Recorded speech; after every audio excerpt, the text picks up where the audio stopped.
So hello again class, you're going here. So ituloy natin class. Supposedly this is part 4 of module 1.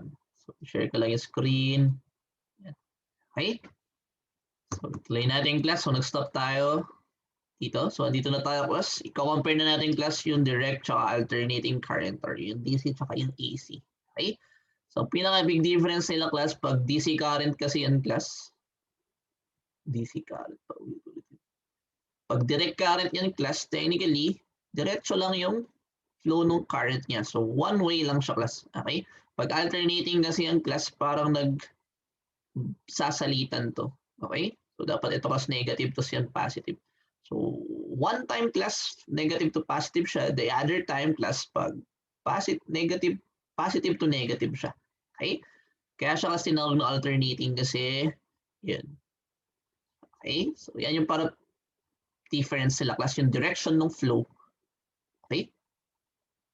Tapos, yun. So, discuss natin class. Unahin natin yung direct current. So, again, class, ang formal definition natin class ng direct current or DC class is, ayan, current flow in one direction in an electrical circuit. Okay? It is always from negative to positive terminal class. No? Okay? So, ito class, ginagamit siya sa flashlights tsaka automobile. So, pag prinat natin class yung voltage niya class, dire-diretso siya, isang ganyan. Consistent siya kumbaga. Voltage versus time to, no? Okay? So, always isa lang yan class. So, ang significance class ng positive tsaka negative class is yung direction ng flow. Okay? So, ganyan class pag direct current. Kumbaga, consistent lang class yung kanyang voltage. Okay?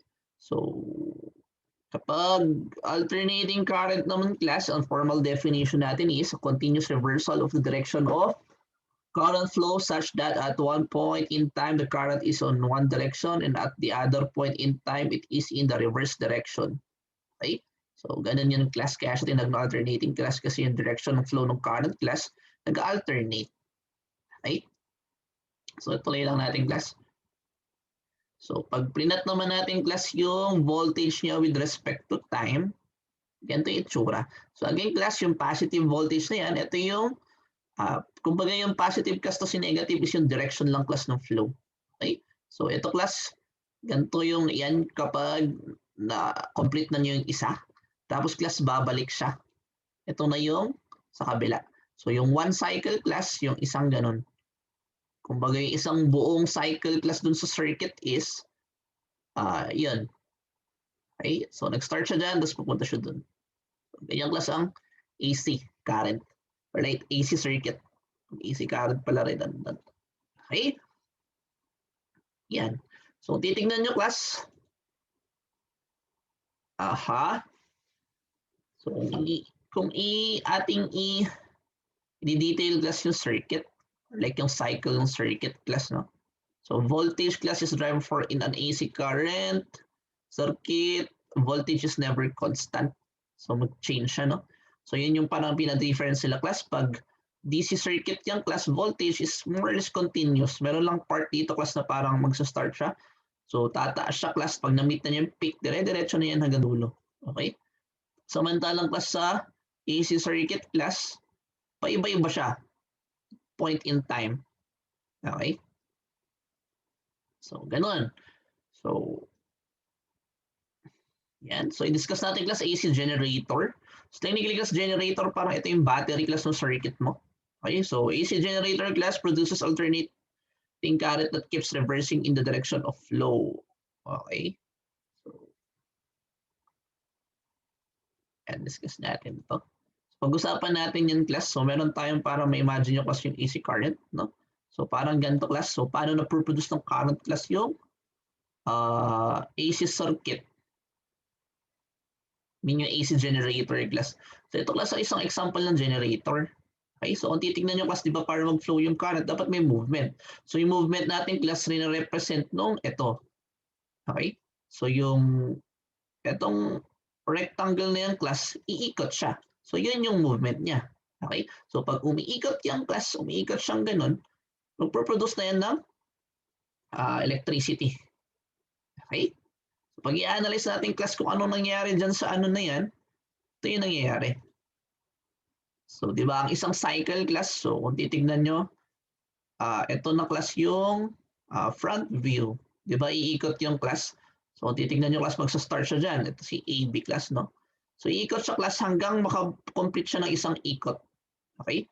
So, kung titignan nyo class, ito yung steps niya. So, sa isang buong ikot class, ito yung pinagdaanan niya, kumbaga. Okay? So, iikot siya class counter clockwise.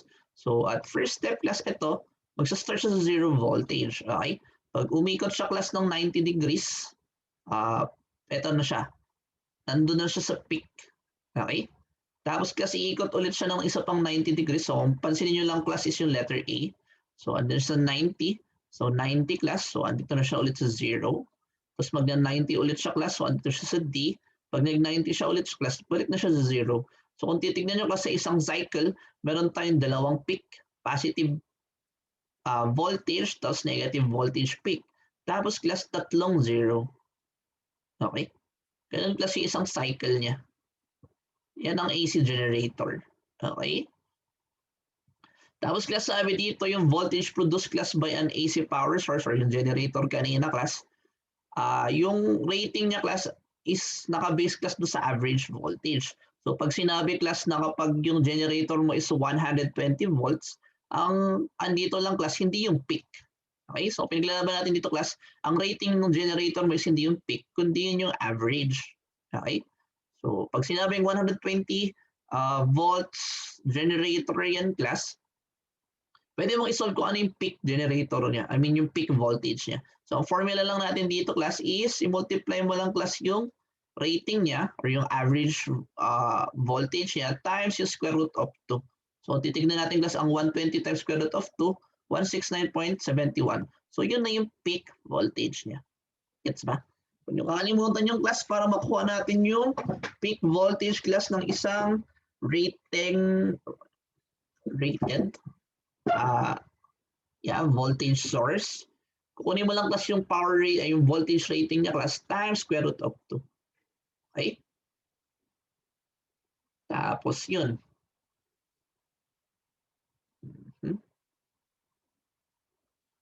So kung inspect natin class, di ba yung kanina?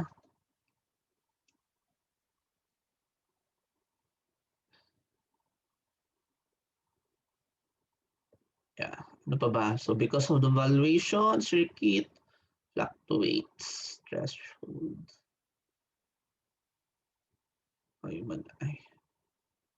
Ayan.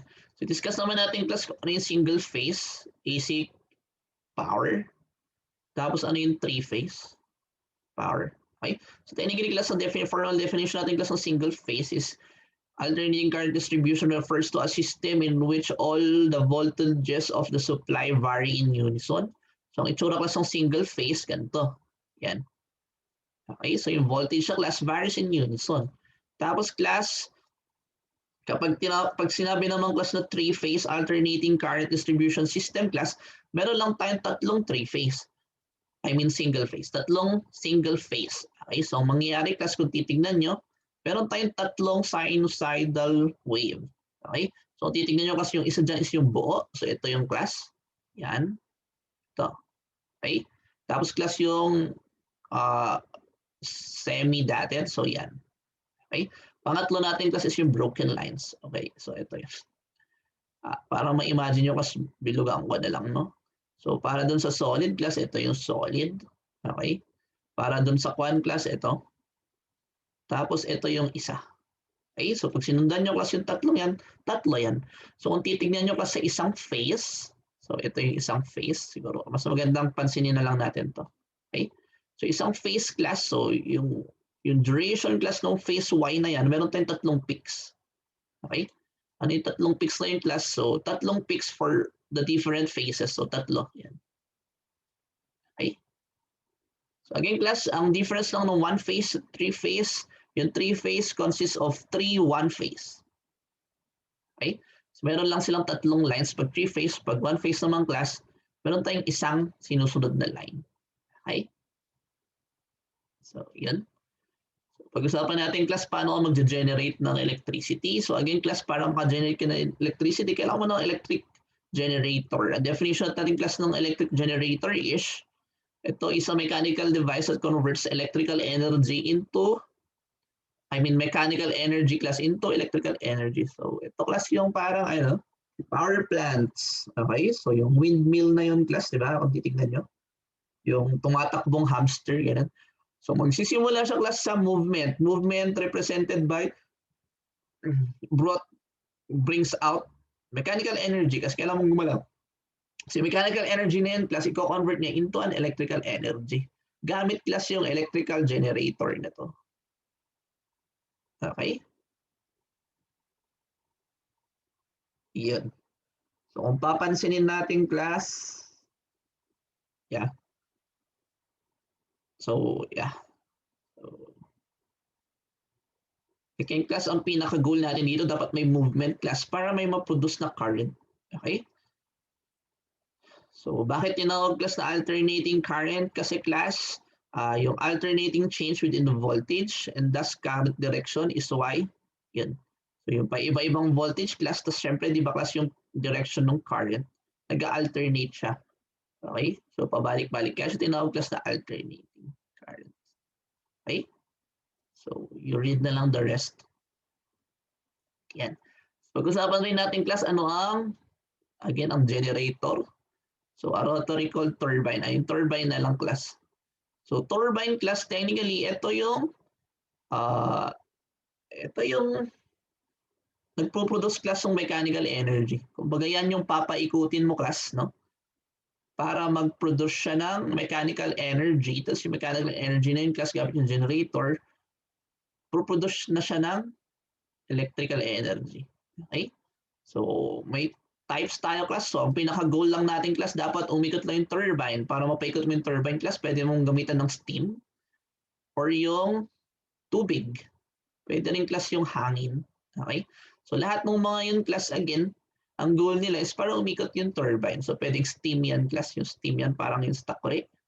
Titignan nyo kasi pag uminit kasi yan, tataas yan, so ipupush niya, di ba? Okay, so ang magpupush class ng turbine para umikot, pwedeng steam, pwedeng tubig, pwedeng air. Okay? So, meron tayong list class, ano yung advantages ng alternating current. So, unahin natin class, ito. Okay? So, una class, ito yung advantage ng class over DC. So, it is easily produced class, cheaper to maintain, transformed into higher voltages, distributed to far distances, tapos more efficient. Okay? So, yun yung isa. Yung class yung isang pinaka-advantage rin ng AC over DC. Kasi kung titignan mo kasi, di ba? Pag DC kasi ang class, consistent in voltage niya. So in a way, class, parang hindi mo siya pwedeng i-manipulate. Okay? Compared class dito sa AC nating class. So gamit yung transformer class, pwede mo siyang paliitin, palakihin. Kasi nga, di ba class, parang kailangan mo na siyang manipulate class para makuha mo kung anong voltage yung kailangan mo. So, pwedeng ditong voltage lang class. So, siguro mga 10 lang yan. Ito 20, tapos yung 30. Compared class doon sa direct current, diba, consistent siya. So, hindi mo siya pwedeng manipulate class para ma-adjust mo siya into, hindi mo siya pwedeng i-transform, i-lower or i-higher. Okay? So, yun. So, moving on class. So, kung itutuloy natin, yan. Okay? Pag-usapan natin class, paano ba ito na-transform? So, so kanina class, di ba, puro direct current tayo. This time class, focus naman tayo class sa alternating current. Okay? So, pag-usapan natin class yung isang advantage niya, yung transformation class. Okay? So, pag sinabing transforming voltage and current class, ito na yung ilo-lower mo siya or tataasan mo siya class para mag-fit na rin class sa safety ng building. Okay? So, meron tayong tinatawag sa before tayo mag-proceed dito, class, i-summarize muna natin yung dun sa 1.6. Okay? I-summarize natin yung class. So, yung mga pinag-usapan natin kanina. So,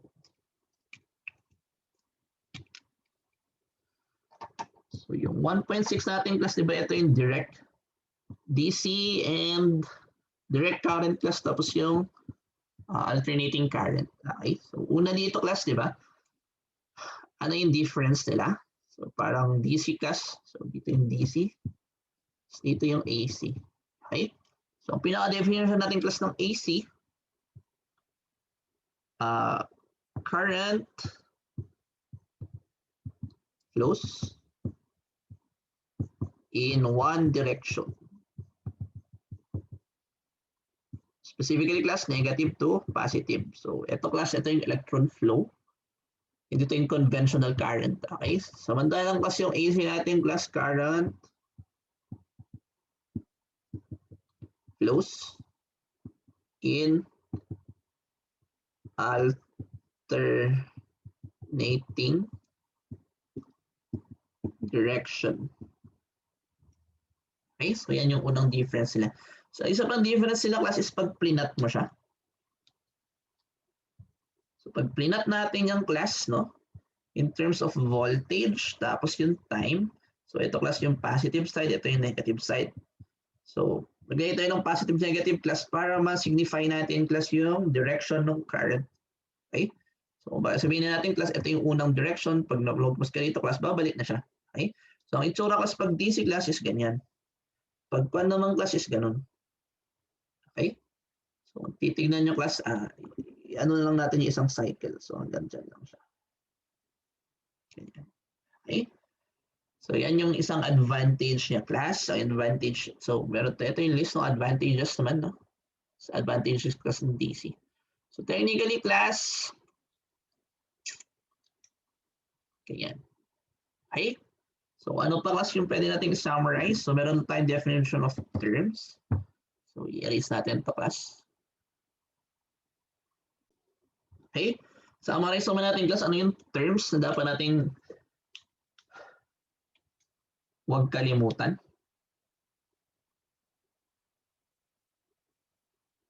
Ay, hindi ko na-discuss yung ano.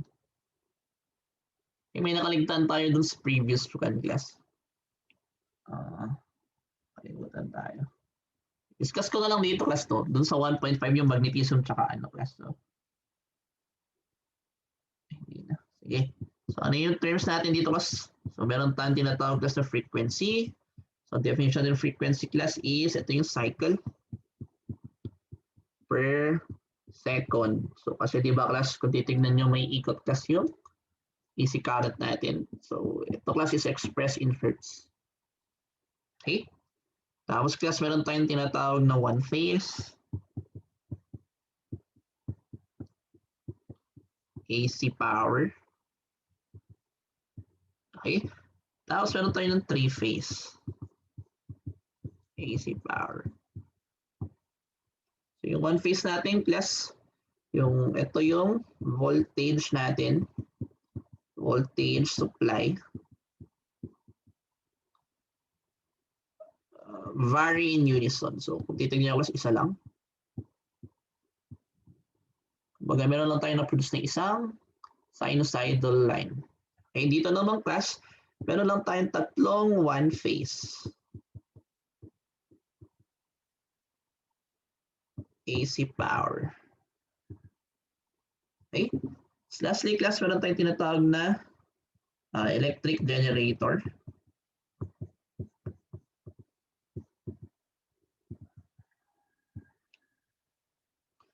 So again class, ang electric generator natin class, ito is converts. So mechanical to electrical energy.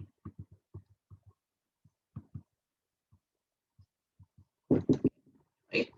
So yan na class lahat. Kasi overall class, no? Mas maganda or mas efficient kasi class ang AC over DC.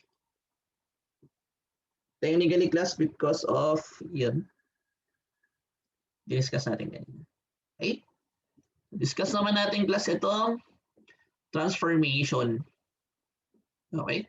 So again class, sabi ko nga class, ang AC power class pwede yung i-transform. Transform class meaning pwede mo siyang i-tone down. So meron tayong transformer class, ito yung transform natin. Ang formal definition natin class ng transformer is an electrical device that transfers an alternating current and voltage from one circuit to another using the induction phenomenon. So ang induction class, ang definition natin ng induction, so isama ko na dito. So ang induction class, doon sa previous, hindi ko na. Ito class is yung produces voltage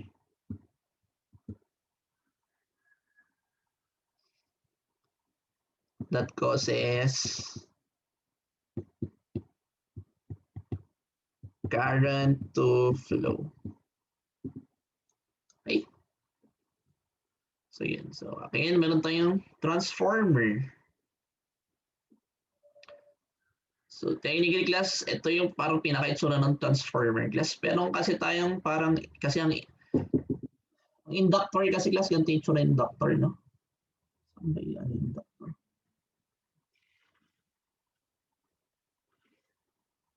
Okay. So, meron siyang panggagalingan class. So, yan, tinatawag primary. So, dito mo class i-relay. Ito na class yung secondary. So, ganito yung itsura ng, ano, kasi di ba kasi ang use ng transformer class is either ito tone down natin or the jump start. So, i-lower natin class or i-higher natin yung voltage or current. Transform natin siya class from less to bigger, tapos vice versa. Okay? So, dapat class meron tayong primary. So, dito class manggagaling yung source. Tapos class dito siya mapupunta. Ibig sabihin, dito mo class papupuntahin kung palalakin mo ba siya or paliliitin. Okay? So, yeah, transformers serve as an efficient way of converting power at primary voltage and amperage to an equivalent power different secondary voltage. So, yan. Okay? So, meron lang tayong formula dito, class. So, parang ratio lang siya. Okay? So, dapat class yung ratio. Yung ratio class nung primary, so yung ano yung voltage class, tapos yung number of windings. So, may effect yun class kung ilang beses mong inikot doon sa coil. Okay? So, titignan nyo dito class, ito yung formula natin. So, yung ratio class ng voltage over number of windings ng primary is equal to yung ratio class ng voltage over yung number of windings dun sa secondary. So, titignan dito class, yung B natin class yung voltage. So, ito yung pang-apat na yung formula. 5. Okay? Tapos yung N natin class, ito yung number of windings. Okay? So, para mas mag-gets natin class yung use ng transformer, mag-example tayo. So, i-erase ko lang to. Okay? Sagutin natin class yung problem 1.10. So, anong gusto class yung problem 1.10? So, titignan natin class, meron daw tayong transformer. Okay? So, technically class, ganito ang unit kapag AC current. So, magkaiba kasi yung watts siya, yung volt, ampere. Discuss natin yung mamaya. Okay? So, meron daw tayong transformer class with a power rating of ito. Located outside on building. So, ang gusto natin class yung power na yan. Yeah. To tone down natin. Okay? So, meron tayong given class. It is connected to a 7,200 volt AC source. Okay? So, meron tayo class ratio ng primary winding to the secondary winding. So, 30 to 1. So, ang gagamitin natin class, ano daw yung approximate provided to the building. So, kung titignan nyo class, meron tayong primary. Ang primary natin dito class is yung kung ano man yung source of transformer. Ang secondary natin class is yung pupunta dun sa building. Okay? So, ilagay lang muna natin class ano yung mga given.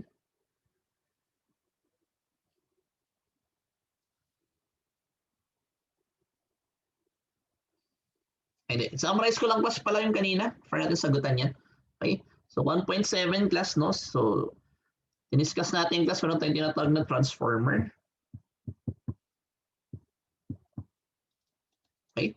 So, definition of transformer class is yung transfers current and voltage from one circuit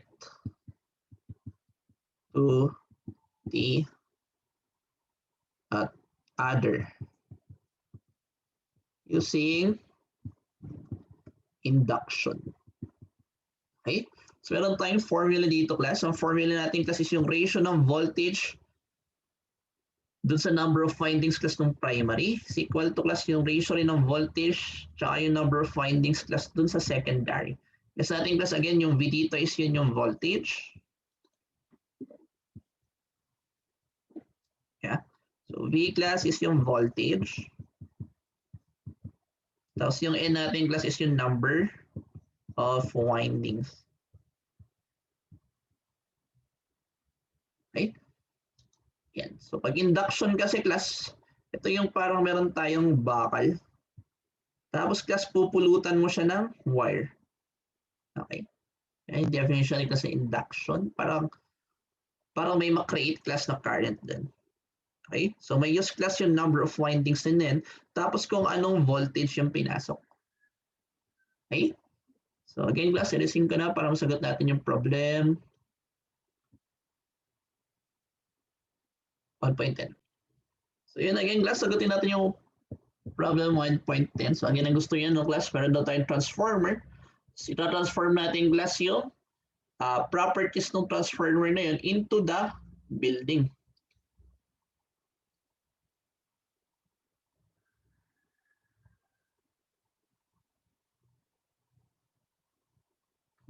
Okay?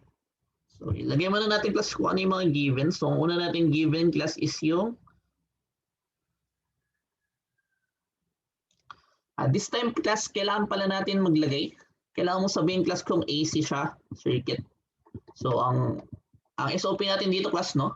Pag hindi mo linagay na AC circuit, matic DC circuit siya. So paano mo malalaman class kung AC circuit siya? So eto class, pag nakita mo class yung yan. So matic class, pag may nakita kang volt ampere, AC circuit na yung pinag-uusapan natin. So pag watts yan class, more or less, hindi siya AC circuit. So yan yung unang tell natin. Tapos syempre, pag sinabi rin sa problem class na AC siya, so parang ito class, pag sinabi yung AC power, so matic class, pinusapan sa AC circuit. Okay? So yan yung una nating given. Tapos class yan. So ilagay na natin class kung ano yung power. So ang power natin class is 225 kilovolt ampere. Okay? So discuss natin class kung anong volt ampere plus watts mamaya. Anong difference nila. So meron tayong given class ng voltage. Ang voltage ng class is 7 to 100 volts. Okay? Tapos class, meron daw tayong ratio, number of primary windings to the secondary windings. So ang ratio lang class is, meron tayo nung N nung primary over class yung, di ba ganyan ang ratio? N class ng secondary. Tapos equal daw siya class ng 30 to 1. So with this class, pwede mong sabihin class na yung NP natin class equal siya sa 30. Yung NS natin class equal to 1. Or yung windings ng primary, 30. Windings ng secondary class is 1. Okay?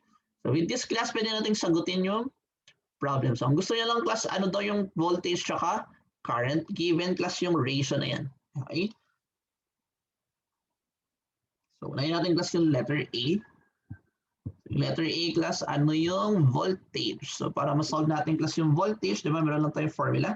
So na yung formula natin class pag transformer, yung ratio class ng voltage tsaka yung number of windings ng primary.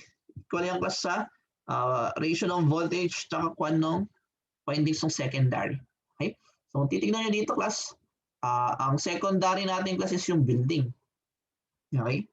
So kung gusto natin makuha class yung voltage ng building, ang hinahanap natin class is yung VS. Okay? So para makuha natin class yung VS, equal lang to class sa VP NS over class yung sa primary. Okay? So technically class, ito class V primary to, no? Kasi ito yung i-convert natin class na mapunta sa building. So kung titignan natin class, direct sum siya. So meron tayong 7,000 times class yung NS natin na 1. All over class yung 30. Okay? So makuha na natin dito class, ano yung voltage na mapupunta sa building class, hindi given yung ratio na to. So technically nakadepende siya lagi sa ratio class, no? It's equal to class 240 volts. So ganyan. Di ba ganyan na naman talaga kasi yung gusto natin sa bahay technically. Okay? B class, kukunin lang natin class kung ano yung current. So titignan nyo class. Ay hindi. Yeah. So meron tayong given na power class, di ba? Joules law natin class, power is equal to VI. Okay? So ang gusto natin makuha dito class is yung current. So kung titignan nyo, current class is equal to P over V. Okay? So i-direct sum natin class, ano ba yung power? So 225. So yung kilo class, magiging 1,000 yan. Okay? Volt ampere. Okay? All over class yung volt natin. So ang gusto natin yung sa building, no? So dapat class, ito yung gagamitin natin, yung 240. So titignan nyo class, makukuha na natin kung ano yung current. So ang current na natin dito class is 937.5 amperes. Okay? So, ganyan lang yung class. So, ano yung catch dito class? Anong bago? So, ang bago dito class, yun. Nagamit na natin class yung, ano ba, yung formula natin class using transformers. So, kailangan nyo lang malaman class ano yung ratio na yan. Okay? So, dapat alam natin class kasi pag sinabing ratio of yung primary over yung secondary class is 30:1, ganito yung meaning niya. Okay? So, gamitin lang natin yung formula class and so on. Okay? So, meron tayong given dito class. Alternating currents used exclusively to residential and commercial wiring because it provides greater flexibility in the voltage selection. Okay? Yun nga class, di ba? Kasi pag it helps in the distribution class, yung ganito kalaking ano class, yung ganito kalaki, ganyan kalaki class, pwede mo lang siyang i-tone down yung yung 7 to class, no? Parang pwede mo lang siyang i-tone down class into kung ano yung suitable dun sa bahay. Ang kailangan mo lang galawin class is ito. Yung ratio class ng number of windings, kung ilang beses maikutin yung wire dun sa iron rod na yun. Okay, so tuloy natin class para matapos na. So may ganito pala class, no? So may transformer class, again, ang transformer na yan ginagamit sa AC. So efficient siya class 95% of the time. So parang, kumbaga class yung 72 na yung class, 95% niyan, kayang-kaya niyang i-convert. Okay? Unlike class sa DC generator class, ang kaya niya lang is parang yung 75% lang nun. So parang ang daming wastage class. Kaya hindi rin advisable class yung DC. For, yan, isang advantage niya. Okay? Tuloy natin class 1.8. So meron tayong tinatawag class na impedance, tapos yung power factor. Okay? So inductor class, definition of inductor class, so ito yung kanina, yung inductor phenomenon. So inductor class, formal definition is a coil of wire that creates an electromagnetic field. Okay? So ang kwan nito class is meron tayong tinatawag na inductive effect, meaning class, phase of the current to lag behind phase of the voltage. So titignan nyo class, ang nagdi-dictate class nung current, yung voltage. So si voltage class ang magsasabi kung paano yung galawan ni current. Parang ganyan. Okay? So ang itsura niyang class is ganito. Ito sa itsura ng inductor. Yan. Okay? Titignan nyo class, meron lang tayong tingin dyan. Tapos nakapulipot class yung wirings natin. Okay? Capacitor naman class, ganito itsura ng capacitors. Yan. Formal definition natin class ng capacitor is composed of metal plates separated by air or dielectric materials such as paper, water, and ganun.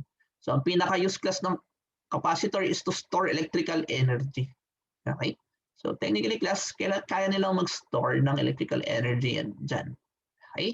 Tapos meron tayo tinatawag class na capacitive effect. Ang capacitive effect class, this time class yung current naman ang magdidictate kung ano yung voltage. Okay? So pwede baliktad sila class. Dito, voltage dictates current. Okay? Tapos meron tayong tinatawag class ng impedance. So ang definition ng impedance class, ito lang yung resistance ng AC circuit. Okay? So notation niya class is Z. So kung i-update natin class, same lang siya actually. Hindi pala yung pangalan. So i-update natin class yung ohms law natin, imbis na R yun class, Z na.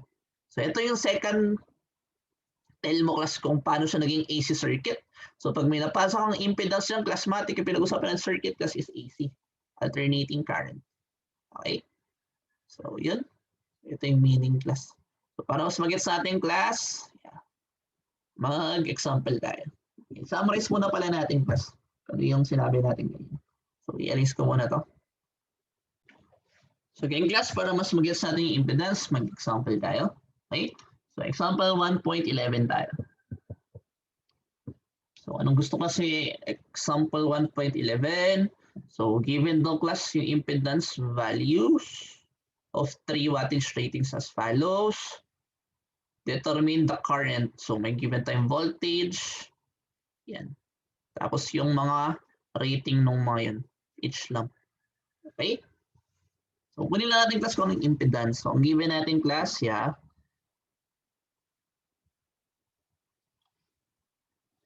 So meron tayo class nung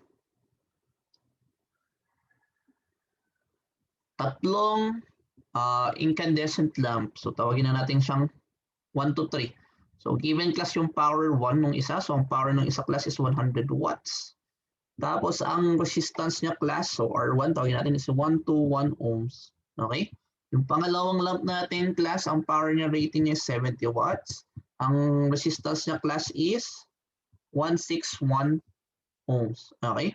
Yung pangatlo naman class, ang power rating niya is 40 watts. Ang resistance niya class is equal to 300 ohms. Okay? Tapos class, meron tayong given na voltage. So voltage natin class is 120 volts. Okay? So again class, AC circuit siya. Kasi class yung impedance. Tsaka sinabi naman dito. Okay? So paano dito sasagutan? Class, kukunin lang natin yung impedance. So technically class, ang working formula natin dito class, di ba? Yung ohms law class, I is equal to V over R. Pero class, again this time class, yung R natin is Z. So yan yung resistance class ng AC circuit. So titignan nyo class, direct sub lang siya. Okay? Kailangan mo lang lagyan class nung yan. Siyempre kung gusto mong kunin class yung current nung 1, gamitin mo yung properties nung lamp 1. Okay? So, dali lang siya class.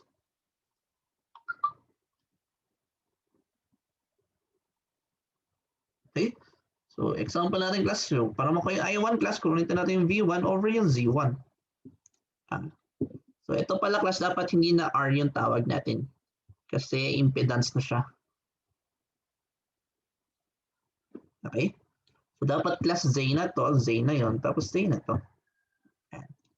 So yung V1 natin class, syempre pare-pares lang yung class. So meron tayong 120 class over yung 121. Okay, so makukuha natin sagot class is 0.992 amperes. Okay? Tapos class, meron tayo no I2. So I2 natin class is yung V. So pare-pares lang naman, no? Over Z2 class. So equal yung yan class sa 120 over class yung 161. So equal yung class sa 0.745 amperes. Okay, so lastly class, yung sa I3. So same class yung voltage over yung Z3. So equal to class sa, so yung voltage natin class na 120. All over class yung 300. So equal yung class sa 0.4. 0.4 amperes. Okay? So yung class walang bago. Mag-iba lang yung tawag niya. Tapos ayun. Kapag yun yung ginamit class, alam lang natin yung AC circuit siya. Okay? So, ano bang meron kapag alam mong AC circuit siya class? So may difference kasi class ng AC circuit in terms of yung power. So yun yung discuss natin dito class. No? So power factor class, meron tayong tinatawag na power factor. So ang notation natin kasi is PF. Okay? So DC and AC circuits perform differently with respect to power use. So yung power kasi class, so ito rin yung isang difference ng AC sa DC. So technically class, pag usapang power, dapat kailangan mong sabihin class kung AC or DC. Kasi class, medyo may something. Okay? So on a DC circuit class, so pag usapang DC tayo class, ang watts natin class, parehas lang sa volt ampere. Okay? Pero class, kapag AC circuit kasi yan, hindi equal class ang watts sa volt ampere. Okay? Bakit? Kasi class, yun yung discuss natin dito. Okay, so yun again class. So pag DC yan class, watts is equal to volt ampere. But then again class, pag AC yan, watts is not equal to volt ampere. So kailangan kasi multiplying ka sa power factor. Okay. So pag usapang AC current kasi tayo class, or AC circuit, meron tayong tatlong power. Okay? Pero itong gitna class, more or less natin yung gagamitin. Ang pinaka-focus natin class is yung 1 tsaka yung 3. So meron tayong tinatawag class na real power tapos yung apparent power. So yung real power class, ito yung in terms of watts. Okay? Okay, again class, ang watts hindi siya equal sa volt ampere, no? Okay? Kasi class yung volt ampere, yun na yung apparent power. Okay?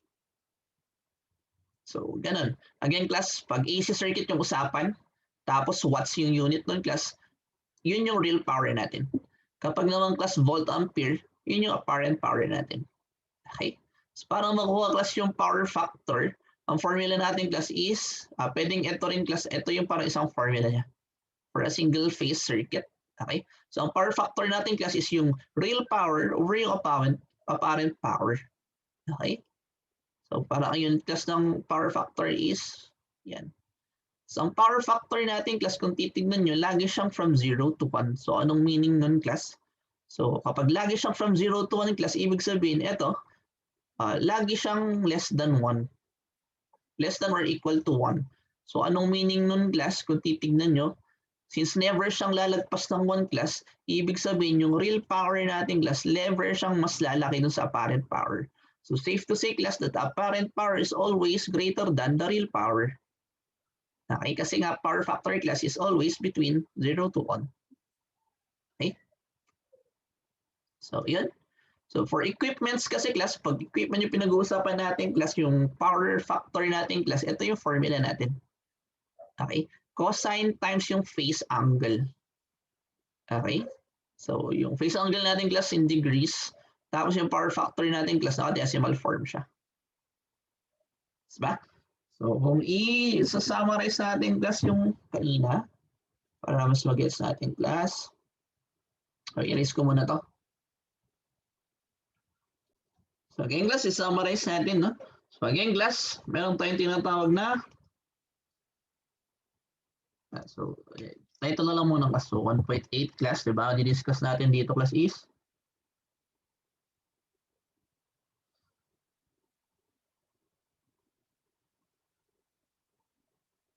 yung impedance and yung power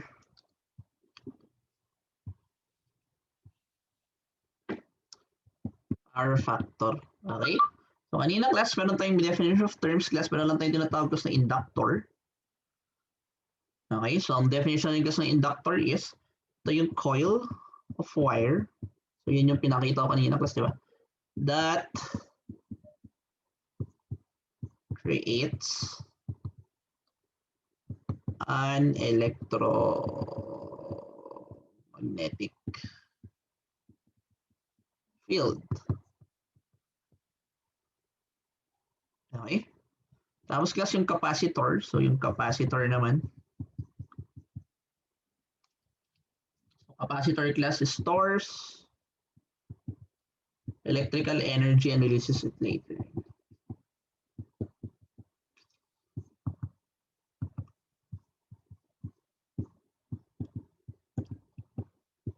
Says it later.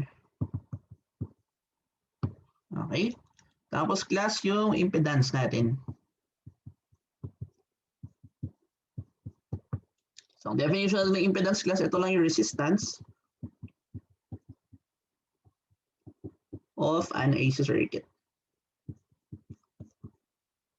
An AC circuit.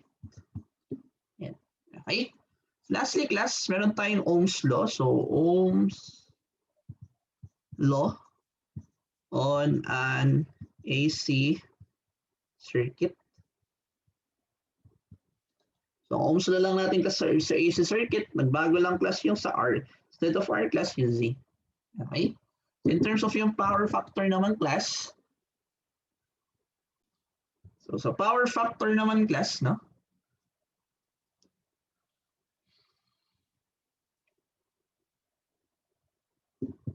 Yeah. So yung power factor natin,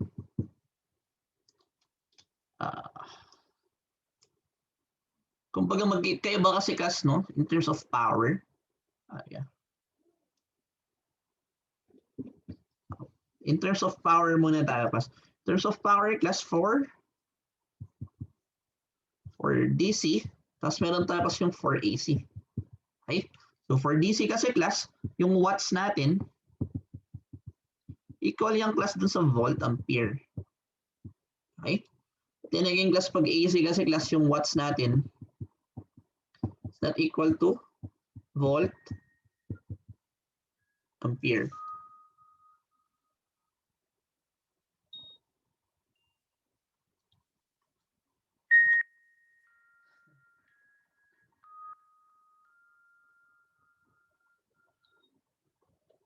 Tayin ko lang yung ano class. Oh gosh.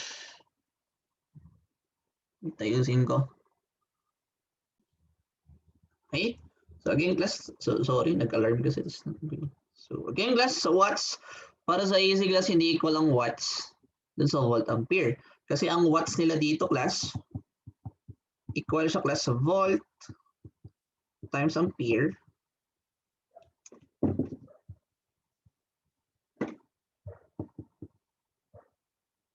Multiply mo siya class ng power factor. Okay? So yun yung pinaka-difference niya class. Okay? So meron tayong tinatawag class na real power. Pag-usapang AC circuit tayo, no? So this time class, focus tayo sa AC circuit. So meron tayong real power. Okay? Tapos meron tayong tinatawag class na apparent.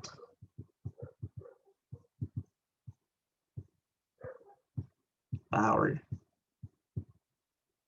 Okay? So dito class, ang unit ng real power class, ito yung watts. Ito naman class, ito yung volt ampere. VA.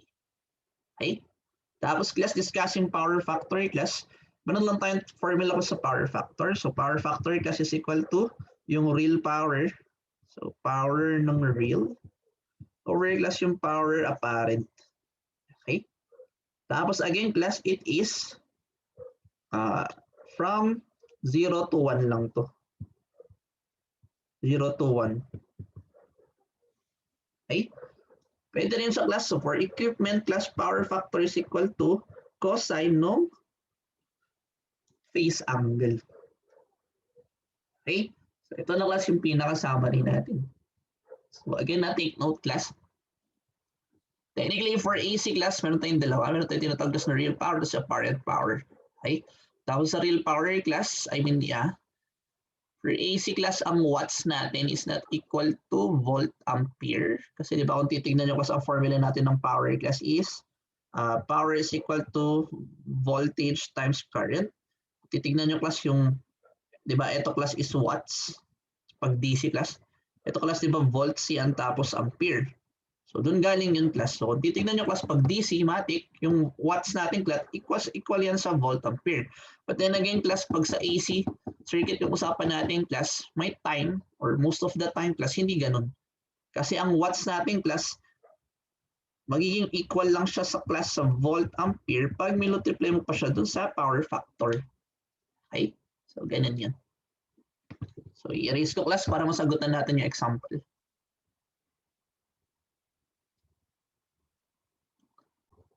Okay? So sagutan natin class yung example 1.12. So anong gusto class sa example 1.12? So given daw class power, real power 300 to sa apparent power class na 36. Ano daw yung power factor? So ganyan lang to class. So meron tayong given na real power. Equal siya class sa 3,000 watts. Yan class pag real power or watts yan. No? So meron tayo rin class given apparent power. So 3600 volt ampere. So again class, alam natin this is an AC circuit. Kasi meron tayong real tsaka apparent. Okay? So ano yung formula lang natin class?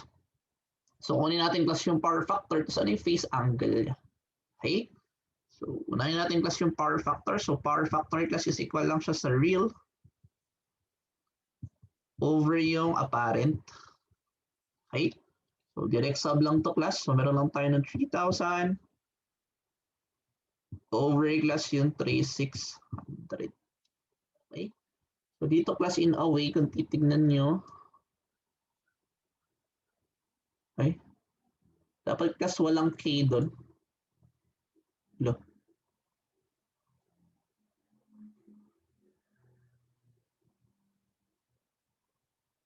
Mali-mali ito. I-edit ko mamaya class. Okay? So dapat class, ang nandito lang is watts tapos yung volt ampere. Okay? So this time class, meron tayong power factor class equal siya sa 0.833. Okay? So with this class, kung meron na tayo dito, makuha natin yung phase angle. Kasi di ba class, ang power factor equal din siya class sa cosine phase angle. So kung titignan nyo class para makuha natin yung phase angle, so meron lang tayong cosine negative 1 power factor. Okay? So cosine negative 1 times yung 0.833. So meron tayong phase angle class. So makuha natin yung phase angle equal to Yan, 33.59 degrees. Okay? So, yun class yung example 1.12.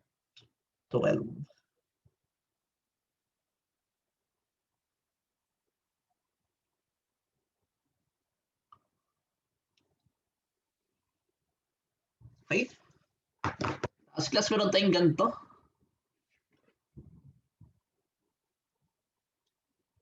So, meron lang tayong formula class for ito. So, technically class, kung titignan nyo, ito yung kanina rin lang class. So, again class, ang watts, no, pag AC power, I mean AC circuit class, ganyan. So, volt ampere times power factor. Okay? Tapos, meron tayong tinatawag class na AC power equation. So, yung DC power class, di ba, is VI lang. Okay? So, kung titignan natin class for the real power na this time class, ang formula natin is VI times yung power factor. Okay? Tapos class yung apparent power natin class is equal to VI lang. Okay? So again class, kung isa-summarize natin yung class, no? So meron tayong tinatawag class na AC power equation. Okay?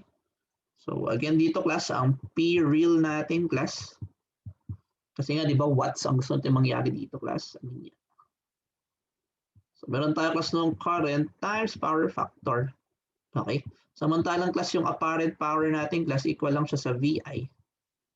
Okay? Bakit class? Kasi ang gusto natin dito class volt ampere. Gets ba?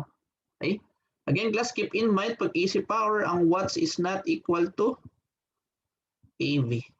Kasi ang watts natin class is AV times yung power factor. Okay?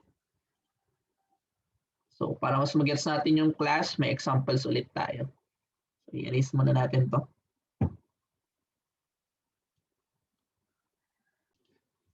Okay, so again class, sagutan natin yung example 1.13. So anong gusto class ng example 1.13? So simple lang siya class. So given an AC circuit daw class, meron tayong power factor ng 1. Pure resistance. Meron tayong voltage class 240, tapos meron tayong current 10. So again class, meron tayong given power factor is equal to 1.0 kasi pure resistance siya. Okay? We have a voltage class of 240 volts and a current of 10 amperes. Now class, we are to solve the apparent tsaka real power.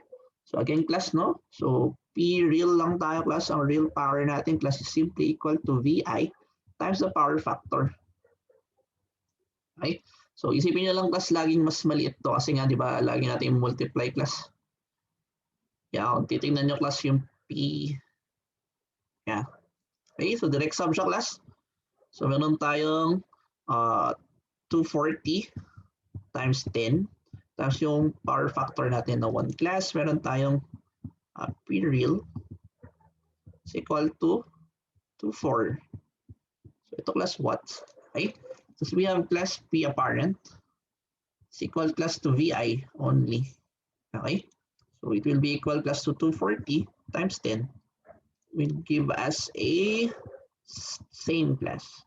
So volt ampere. So kung titignan nyo class, may chance class na yung P apparent natin is equal to P real kapag class yung power factor is equal to 1. So magkaiba lang dito class, again, observe lang yung units. Okay? So sagutan naman natin class yung 1.14. So kung titignan class, halos parehas lang sila nung 13 class. Ang nagbago lang dito class, meron na tayong power factor class na 0.833. So same class again, power factor is 0.833. Okay? Tapos may voltage tayo class na 240 volts. Meron tayong current class na 10 amperes. So pagsasagutan lang natin class yung P real. So kung titignan nyo class yung P real is equal to parent factor lang class. I mean yung parent power times yung power factor is equal to, so again class, VI times yung power factor. So equal lang to class sa 240 times yung 10 times yung power factor natin na 833. Okay? So magkakaroon na tayo class ng P real equal to, so 1999.1999.2 watts. Okay? So titignan nyo class, di ba yung P apparent natin class, same lang kanina, is equal to VI is equal to class 240 times 10 is equal to, so meron tayo dito class 24. Yan. Okay? Titignan nyo class again. In a way class, real power will never be greater than yung apparent natin. Kasi class, yung power factor natin will always be from 0 to 1. Okay? So titignan nyo class, in building circuits are hardly purely resistive. So pag sinabing purely resistive class, kahit hindi sinabing PF is equal to 1, alam dapat natin class na PF is equal to 1 kapag sinabing pure resistance. Okay? So if PF is less than 0 class, sa buildings, more or less generally class PF is equal less than 0. Okay? So, yung class. So ikat natin dito class. Discussion natin dito class for the next part. Okay? So i-end natin dito class. Again class, thank you for staying. See me at the next video. Meron tayong isa pang last for module 1. Thank you. Bye.